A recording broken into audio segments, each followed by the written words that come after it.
అట్లాగే అన్ని సిటీస్లో కూడా మిగిలిపోతుంది. నువ్వు ఇప్పుడు మళ్ళీ ఇంటర్నేషనల్ ఎయిర్పోర్ట్ అవసరం లేదు. 5,000 ఎకరాలు అవసరంలా, 2,000 ఎకరాలు 1,500 ఎకరాలు ఒకవేళ కట్టాలని అనుకున్నా సరిపోతుంది. దానికోసం ఇప్పుడు మళ్ళీ 5,000 ఎకరాలు తీసుకోవాలని, దాని పూర్వకంగా మళ్ళీ 30,000 ఎకరాలు తీసుకోవాలనేటటువంటి ఈ ఆలోచన విధానాన్ని ఎంత త్వరగా విడనాడితే అంత మంచిది అని నా యొక్క అభిప్రాయం. అట్లాగే స్పోర్ట్స్, ఎంత ప్రేమ స్పోర్ట్స్ అంటే. కిందటిసారి 2014 నుంచి 2019, అప్పుడు కాదు అంతకుముందు సీఎంగా ఉండగా చంద్రబాబు నాయుడు గారు కుప్పం ప్రాజెక్టులో బిల్లీరావు అనే ఆయన ఈ సూక్ష్మ నీటి దీన్ని అక్కడ అమలు చేసి కొద్దిగా కాంటాక్ట్ అయ్యాడు. ఆ బిల్లీరావుతో ఏర్పడిన సన్నిహిత సంబంధంలో ఆ బిల్లీరావు ఐఎంజీ భారత్ అనేటటువంటి ఒక కంపెనీని పెట్టి, మీరు భూమి ఇవ్వండి, నేను స్పోర్ట్స్ డెవలప్ చేసి అసలు ఒలింపిక్ పథకాల్లో ఎక్కువ భాగం మీ రాష్ట్రానికి వచ్చేటట్టు చేస్తాను అన్నాడు ఆయన. నమ్మేశాడు ఈయన. సెంట్రల్ యూనివర్సిటీ పక్కంట హైదరాబాద్లో 450 ఎకరాలు, ఎకరం 50,000 చేసి అవుట్ రైట్ సేల్ చేశాడు. అక్కడితో ఆగలా. మళ్ళీ శంషాబాద్లో 400 ఎకరాలు, ఎకరం 25,000 రూపాయలు చేసి అమ్మేశాడు బిల్లీరావుకి. అంటే 850 ఎకరాలు ఇచ్చేశాడు. అతనికి అసలు అంతకుముందు స్పోర్ట్స్లో అనుభవం ఉందా? ఏమీ లేదు. ఆ ఐఎంజీ అనే సంస్థ ఎక్కడో అమెరికాలో ఉంది. ఇక్కడ ఐఎంజీ భారత్ అని పెట్టి ఇతనులకు ఉన్నటువంటి ఆ పిచ్చి ఆలోచనలు, అంటే ఒక పెద్ద ప్రాజెక్ట్ గురించి ఒకడు వచ్చి డూప్ మాటలు చెప్పినా పడిపోతాడు. దాంట్లో ఇంకా ఏమో వెనక ముందు లేదు. బిల్లీరావు ఏమంటారు? బిల్లీరావు కదా, బిల్లీరావు చెప్తున్నా. అసలు ఏమీ జరగల. సరే, తర్వాత రాజశేఖర రెడ్డి వచ్చి క్యాన్సిల్ చేశాడు అనుకోండి. ఈ రకంగా అవసరానికి మించి రామచంద్ర గారు చెప్పినట్టు ఈరోజు జరుగుతూ ఉన్న పరిస్థితులు ఉన్నాయి. కాబట్టి తప్పనిసరిగా వాళ్ళ అన్నట్టుగా రాజకీయ పార్టీలు కూడా కొన్ని విషయాల్లో అవి పొరపాటు తెలిసినా మనం కాదు అంటే ఆయన ఏదో చేస్తానంటే మనం వద్దన్నని జనంలో అనుకుంటారేమో అనే మీమాంసతో మాట్లాడతల్లా. నాకు ఏంటంటే సంతోషం, మా బాబురావు ఆయన మాతో ఈ అమరావతి భూముల విషయంలో మాతో కలిసి వచ్చాడు. అంటే మేమేమన్నా ఉంటే అసలు మామూలుగా అయితే మన ఆంధ్రప్రదేశ్ రాజధానిని నూజూడు, ఆగిరిపల్లి ఆ మధ్యలో కనుక డిగ్రేడెడ్ ఫారెస్ట్ ఏరియాలో పెట్టేసి ఉన్నట్టయితే కేంద్ర ప్రభుత్వం రాజధాని నిర్మాణానికి అవసరమైతే ఈ డిగ్రేడెడ్ ఫారెస్ట్ ల్యాండ్స్ని మేము ఇస్తాము, అభ్యంతరం లేదనేది చెప్పినటువంటి విషయం. Gannavaram airport, Nagarjuna Sagar right canal, ఆ తర్వాత సరే అది కూడా వచ్చినాయి అనుకోండి. ఈ రకంగా ఫౌండేషన్స్ విషయంలో కూడా ఇబ్బంది ఉండేది కాదు. ఇప్పుడు ఇక్కడ పెడతంలో ఆ కరకట్టకి పక్కమట 2 నుంచి 3 కిలోమీటర్ల వరకు తుళ్ళూరు నుంచి పెనుమాకు వచ్చేటటువంటి రహదారి అయితే ఉందో దానికి కృష్ణానదికి మధ్యలో ఉన్నటువంటి ఆ జరీబు భూములు ఏటా కూడా 3-4 పంటలు పండేటటువంటి భూములు 364 పచ్చగా కళకళలాడుతా బ్రహ్మాండమైనటువంటి భారతదేశంలోనే అత్యంత సారవంతమైనటువంటి పంజాబ్, హర్యానాలో కన్నా కూడా అత్యంత సారవంతమైనటువంటి భూముల్ని అవి వదిలేసేయండి బాబు. అవతల మెట్ట పొలంలో తుళ్ళూరు దంచి దానికి దక్షిణ పక్కన ఉన్న దాంట్లో 10-12 వేల ఎకరాలు తీసుకుంటే సరిపోతుంది కదా అంటే వినిపించుకోకుండా నదీముఖ అభివృద్ధి అనేటటువంటిది మైండ్లో పెట్టుకుని తీసుకున్నాడు. కానీ నేను చెప్తున్నా, అది సాధ్యపడదు.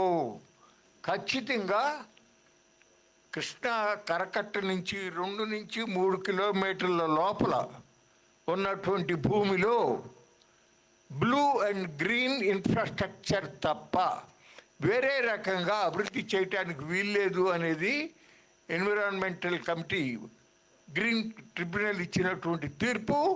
దానికి రాష్ట్ర ప్రభుత్వం కూడా కమిట్ అయినటువంటిది ఉంది. ఏమన్నారు దాంట్లో?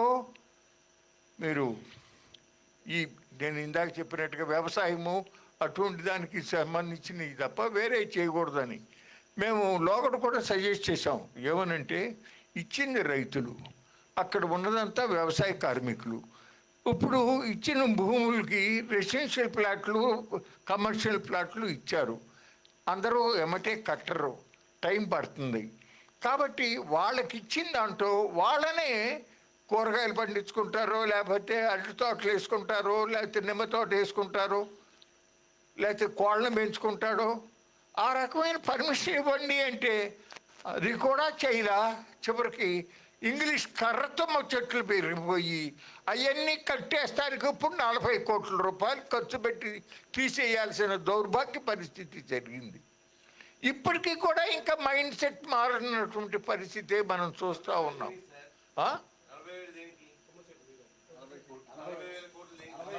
40 కోట్లు తుమ్మ చెట్లు పీకేస్తానికి.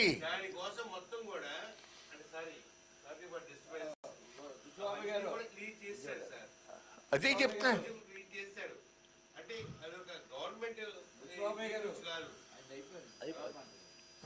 అంటే ఇంకెక్కువ అయిందనా ఏంటి మీ అభిప్రాయం?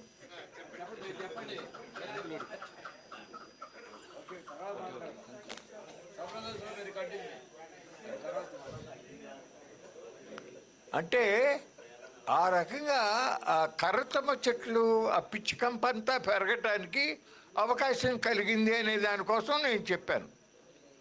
ఇప్పటికీ కూడా ఇంకా మార్పు జరగట్లా. మీకు ఒక్కటి చెప్తున్నా, ఇప్పుడు ఏమంటాడు పొగులూరు నారాయణ, మినిస్టర్ నారాయణ కానీ, చంద్రబాబు కానీ, చాలామంది 3 ఏళ్ళలో అయిపోతుంది. ఇదివరకు చేయలే, అట్ట పెట్టండి. ఇప్పుడైనా చేస్తుందా? నో. గవర్నమెంటే వరల్డ్ బ్యాంక్ ఇచ్చినటువంటి దాంట్లో 3 దశలలో అభివృద్ధిని చేయబోతున్నాము, 35 సంవత్సరాలు టైం పడుతుందని చెప్పి ఇచ్చారు. మరి ఇప్పుడు నువ్వు 3 ఏళ్లలో అయిపోతుందనేటటువంటి ఒక తప్పుడు సమాచారము, తప్పుడు అభిప్రాయాన్ని, పొరపాటు అభిప్రాయాన్ని ప్రజలకి పెట్టడం కరెక్టా? ఇప్పుడు ఇచ్చినటువంటి వాళ్ళకి ధరలు పెరగవు, భూముల రేట్లు. ఇప్పుడు కొత్తగా ఇంకా అమాయకత్వంలో ఉండి భూములు ఇస్తే వాళ్ళకి ఇంతకన్నా అన్యాయం జరిగేటటువంటి పరిస్థితి తప్పనిసరిగా ఉంటుంది అని చెప్పి ఈ సందర్భంగా మనం చేస్తూ ఉన్నా. అట్లాగే 2500 ఎకరాలు స్మార్ట్ ఇండస్ట్రీస్ కోసం అంట. స్మార్ట్ ఇండస్ట్రీస్ ఇదివరకే ఉందిగా. ఇదివరకే ఆ నవనగరాల్లో దాదాపు 4500 ఎకరాలు ఇండస్ట్రీస్ కోసం పెట్టేటటువంటి నవనగరాల్లో ఒక నగరంలో ఉంది కదా. అంతకుముందు ఉండవల్లిలో అనుకుంటాను కాంగ్రెస్ గవర్నమెంట్ ఉండగా టూరిజం కోసం అని చెప్పి ఒక 13 ఎకరాలో 23 ఎకరాలో ఎంతో ఎక్విజిషన్ కోసం పెడితే అప్పుడు ప్రతిపక్ష నాయకుడిగా ఉన్న చంద్రబాబు నాయుడు గారు అక్కడికి వెళ్ళి ఇది చాలా అన్యాయం, అక్రమం, టూరిజం కోసం అని చెప్పి పచ్చని పంట పొలాలు తీసుకుంటారా, ఇది దుర్మార్గం, మా పార్టీ దీన్ని తీవ్రంగా వ్యతిరేకిస్తుంది అని మాట్లాడిన పెద్ద మనిషి ఇప్పుడు ఈ నవనగరాల్లో టూరిజం కోసం ఎంత పెట్టారో తెలుసా అండి? 11,600 ఎకరాలు పెట్టారు. నేను చెప్పడం కాదు, మీరు సిఆర్డీ ఇన్ఫర్మేషన్ తీసుకోండి. 11,600 ఎకరాలు అసలు అవసరమా? బోర్డంత మిగులుతుంది కదా. మిగిలినప్పటికీ కూడా మళ్ళీ 44,000 ఎకరాలు తీసుకోవాలనేటటువంటి ఆలోచన, దీన్ని తప్పనిసరిగా విరమించాల్సిన అవసరం ఉంది. అసలు రైతు భూమి అనే లెక్కే లేదు. ఆల్రెడీ హైదరాబాద్ నుంచి కోదాడ సూర్యాపేట మీదుగా మనకు బెజవాడ నుంచి మద్రాసు వెళ్తుంది, బందర్ వెళ్తుంది. ఓకే, ఆల్రెడీ గొల్లపూడి శివారు సూరాయపాలెం నుంచి వెంకటపాలెం మీదుగా బ్రిడ్జి కట్టేశారు, నది మీద రాజధానిలోకి వచ్చేస్తున్నాం. ఇప్పుడు మళ్ళీ అమరావతి నుంచి తిన్నగా హైదరాబాద్కి ఒకే లైన్. ఇదివరకు అమరావతి నుంచి బెంగళూరు, హైదరాబాద్ అమరావతి నుంచి బెంగళూరు స్ట్రైట్ లైన్ అని ఇదివరకు పాట పాడారో, ఇప్పుడు కొత్తగా అమరావతి నుంచి హైదరాబాద్కి ఈనాడగా ఆయన ఒప్పుకోడు. 25,000 కోట్ల రూపాయలు ఖర్చు అయ్యేటటువంటిది అది ఉండగా, ఆల్రెడీ హైవేని చాలా చోట్ల 6 లైన్ చేసి ఉంది, ఇంకా కొన్ని చోట్ల చేసి లేని దాన్ని 6 లైన్ చేయడానికి ఆల్రెడీ నేషనల్ హైవే ఒప్పుకుని ఉంటే, ఇప్పుడు మళ్ళీ ఇతని యొక్క ఈ పిచ్చి ఆలోచనలకి వాళ్ళు కూడా ఒప్పుకుంటాడు. ఎందుకంటే పోలవరం ప్రాజెక్టుని 135 అడుగులకే పరిమితం చేయటానికి, వాళ్ళు పునరావాసానికి రూపాయి ఇవ్వకుండా తప్పుకుంటానికి. ఇది ఒప్పుకున్న తర్వాత రేపు దాని విషయంలో ఇతను నోరు మూసుకుని ఊరుకోవాల్సిందే, కానీ అడగడానికి అధికారం ఎక్కడుంది ఇంకా? ఆ రకంగా వాళ్ళు ఆ రకంగా చేస్తామన్న పరిస్థితులు ఉన్నాయి. ఇవాళ అవసరం లేకపోయినా మెట్రో సంగతి ఆయన చెప్పాడు. ఇవాళ హైదరాబాద్ మెట్రోకి ఎట్లా నడుస్తుంది తెలుసా అండి? 6,500 కోట్ల నష్టంలో నడుస్తుంది. చెన్నై మెట్రో కూడా దాదాపు 4,000 కోట్ల నష్టంలో నడుస్తుంది. ఒక్క బెంగళూరు మెట్రో మాత్రం కొద్ది లాభాల్లో నడుస్తూ ఉంది. అంటే అటువంటి పెద్ద నగరాల్లో ఏంటంటే కొద్దిగా ఫైనాన్షియల్గా నష్టం వచ్చినా అర్బన్ ట్రాన్స్పోర్ట్ విషయంలో ప్రభుత్వాలు ఒక సామాజిక బాధ్యతగా ఫీల్ అయ్యి చేస్తారు తప్ప, ఇవాళ కొత్తగా ఉన్నటువంటి మెట్రో పాలసీ ఏదైతే ఉందో, అంటే తప్పనిసరిగా ఒక ప్రైవేట్ ఎంటిటీయే ముందుకు రావాలి. సెంట్రల్ గవర్నమెంట్ నుంచి ఓన్లీ 10% మాత్రమే సబ్సిడైజ్ చేస్తుంది. ఈ ప్రైవేట్ ఎంటర్ప్రీనియర్ ముందుకు వచ్చినప్పుడు మిగిలిన బ్యాలెన్స్ ఏదైతే పెట్టాలో దాంట్లో స్టేట్ అండ్ సెంట్రల్ గవర్నమెంట్ చెరిసగం భరించాలి అనే ఒక కొత్త విధానం పెట్టిన తర్వాత, ఈ విజయవాడలో విశాఖపట్నంలో మెట్రో రైలు అయిన అక్క ఆరాటమే కానీ బావ బతకడనే సామెత ఎట్లా ఉందో, ఈ వావుడు కిందసారి 5 ఏళ్లలో చూసాం. ఆర్డీఓల్ని, తహసీల్దార్, కలెక్టర్ని, బందర్ బెజవాడ రోడ్లో ఎక్విజిషను, విశాఖపట్నంలో మెయిన్ రోడ్డు ఎక్విజిషన్ ఇవన్నీ జరిగినాయి. ఇప్పుడు మళ్ళీ అదే తంతు జరుగుతుంది. కానీ no private entrepreneur will come forward to take up metro rail in either Vijayawada or Visakhapatnam. అట్లాగే వాళ్ళు ఆల్రెడీ మనకు వెస్టర్న్ బైపాస్ వచ్చేసింది. ఈస్టర్న్ బైపాస్ పెడతానికి నేషనల్ హైవే వాళ్ళు ఒప్పుకున్నారు ఆల్రెడీ. అట్లాగే నిర్మాణూరు దగ్గర నుంచి మన బాబు జగజీవన్ రామ్ గారి స్టాట్యూ మీదుగా ఇక్కడ గవర్నమెంట్ జనరల్ హాస్పిటల్ వరకు ఒక రోడ్డు మీద మళ్ళీ పైన ఒక రోడ్డు, అక్కడ పివి నరసింహారావు రోడ్డు ఎట్లా బెజవాడలో హైదరాబాద్లో ఉందో అట్లా లాంగ్ పైకి పెడతానికి ఒప్పుకున్నారు. కానీ అట్లా కాదు, దాని మీద మెట్రో నడిపించాలంట. డబల్ డెక్కర్ మెట్రో రైలు ఈ రకమైనటువంటి ఇదంతా చేస్తా చాలా మెట్రో వీఆర్ నాట్ యాక్సెప్టింగ్ అంటే ఈ విధంగా inner ring road already central government డబ్బుతో వాళ్ళు చేస్తున్నారు. మళ్ళీ నువ్వు ఇన్నర్ రింగ్ రోడ్ వేసి అదానికి వచ్చే ఆలోచన జరుగుతుంది. Inner ring road 8 line road, మళ్ళీ ఇంకా సైకిల్ ట్రాక్కు, వాకింగ్ ట్రాక్లు అని చెప్పి ఇందాక చెప్పినటువంటి ఆ వాకింగ్ ట్రాక్లు ఇవన్నీ ఈ వీళ్ళ దీంట్లో బాగా ఉన్నాయి. World bank conditions, environment committee ఇచ్చిన గైడ్లైన్స్లో ఇవన్నీ ఉన్నాయి, ఖచ్చితంగా ఉండాలని. ఇప్పుడు ఔటర్ రింగ్ రోడ్డు భారతదేశంలో అత్యంత పెద్ద ఔటర్ రింగ్ రోడ్డు చంద్రబాబు గారే పెట్టాడు హైదరాబాద్లో, 158 కిలోమీటర్లు.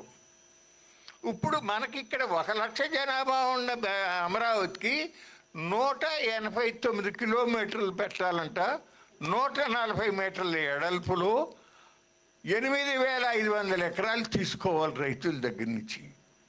ఇట్లా రైతు దగ్గర నుంచి భూమి తీసుకోవటం అంటే అసలు సులుసూత్రంగా ఉంది. ఏమాత్రం కూడా అయ్యో ఇప్పుడు ముత్తాతల టైం నుంచి ఉన్నటువంటి ఆ భూముల్ని ఆ విధంగా తీసుకోవటం అత్యవసరంగా తప్పనిసరి అయితే తప్ప తీసుకోకూడదు అనేటటువంటి ఒక ప్రాథమిక ఆలోచనే లేదు. ఎంతసేపు కూడా తీసుకోవటం కొన్ని లక్షల ఎకరాలు. ఇప్పుడు మళ్ళీ నిన్న విశాఖపట్నంలో ఆర్థిక ఏదో వ్యవహారం అంట, కొత్తగా 1,00,000 ఎకరాలు తీసుకోవాలంట మళ్ళీ అక్కడ. ఈ విధంగా తీసుకుని ఆ పెద్ద పెద్ద కంపెనీలన్నీ ఇచ్చేసేటటువంటి ప్రక్రియ జరుగుతుంది. తప్పనిసరిగా రాజకీయ పార్టీలే కాదు, తప్పనిసరిగా ప్రజా సంక్షేమం కోరేటటువంటి వాళ్ళందరూ కూడా రోడ్డు మీదకి రావాలి, వాళ్ళ అభిప్రాయాన్ని తెలియపరచవలసిన అవసరం ఉంది. ఈ రకమైనటువంటి ఇప్పటికే మనం చాలా నష్టపోయాం విభజించబడి. ఇప్పుడు మళ్ళీ ఈ పిచ్చి ఆలోచనతో ఈ రాష్ట్రం అభివృద్ధి కాదు, అమరావతి అభివృద్ధి అయ్యేటటువంటి అవకాశం ఉండదు అని చెప్పి నేను మనవి చేస్తూ, ఇప్పటికి ఇంకా 40,000 ఎకరాలు ఇవ్వాలనే ఆలోచన చేస్తూ ఉన్నటువంటి రైతు సోదరులు ఉంటే చేతులు ఎత్తి దండం పెడుతున్నా, ఇవ్వమాకండి. ఇస్తే మీరు నష్టపోతారు, ఇప్పుడు ఇచ్చిన వాళ్ళకన్నా ఎక్కువ నష్టపోతారని మనం చేస్తున్న సెలవు తీసుకుంటాను. నమస్కారం.